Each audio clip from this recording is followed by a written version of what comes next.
നടൻ Kalabhavan നവാസിൻ്റെ മൃതദേഹവും വഹിച്ചുകൊണ്ടുള്ള ambulance Kalamassery medical കോളേജിൽ നിന്നും അദ്ദേഹത്തിൻ്റെ ആലുവ ചൂണ്ടിയിലെ വീട്ടിലേക്ക് പുറപ്പെട്ടു കഴിഞ്ഞു. അല്പം മുൻപാണ് പോസ്റ്റ്മോർട്ടം നടപടികൾക്ക് ശേഷം മൃതദേഹം ബന്ധുക്കൾക്ക് വിട്ടു നൽകിയത്. അദ്ദേഹത്തിൻ്റെ കലാഭവനിൽ ഒപ്പമുണ്ടായിരുന്ന സിനിമാ മേഖലയിൽ ഒപ്പമുള്ള സുഹൃത്തുക്കളെല്ലാം തന്നെ അദ്ദേഹത്തിൻ്റെ ആംബുലൻസിനൊപ്പം അനുഗമിച്ചു പോകുന്നുണ്ട്.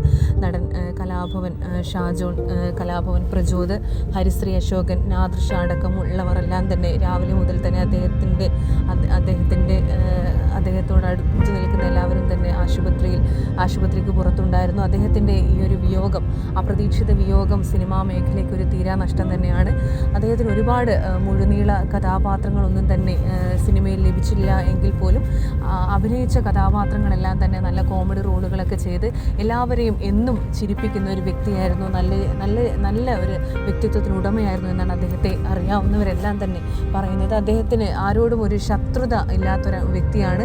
ആരോടും മുഖം കറുപ്പിച്ചൊരു വാക്കുപോലും സംസാരിക്കാറില്ല. അത്രത്തോളം ഒരു നല്ല മനസ്സിനുടമയായിരുന്നു. മാത്രമല്ല അദ്ദേഹം ആരോഗ്യം നല്ല രീതിയിൽ ശ്രദ്ധിച്ചിരുന്നു എന്നാണ് ബിജുക്കുട്ടൻ ഉൾപ്പെടെയുള്ള താരങ്ങളെല്ലാം തന്നെ ഇന്നലെ മുതൽ പറഞ്ഞിരുന്നത്.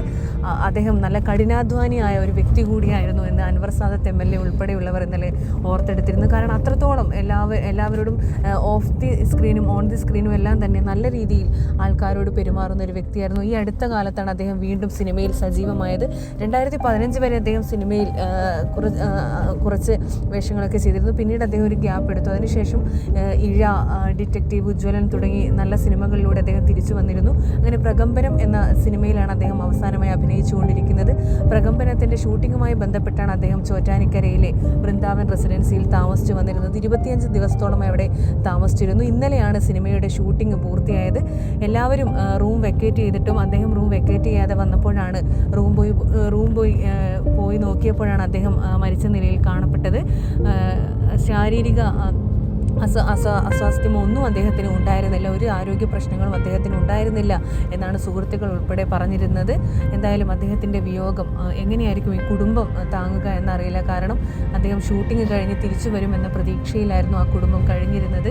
അദ്ദേഹത്തിന് 51 വയസ്സ് മാത്രം പ്രായമേ ഉണ്ടായിരുന്നുള്ളൂ. ഹൃദയാഘാതമാണ് മരണകാരണം എന്നാണ് പ്രാഥമിക വിവരം. എന്തായാലും ഇപ്പം വീട്ടിൽ മൃതദേഹം കൊണ്ടുപോയി കഴിഞ്ഞു.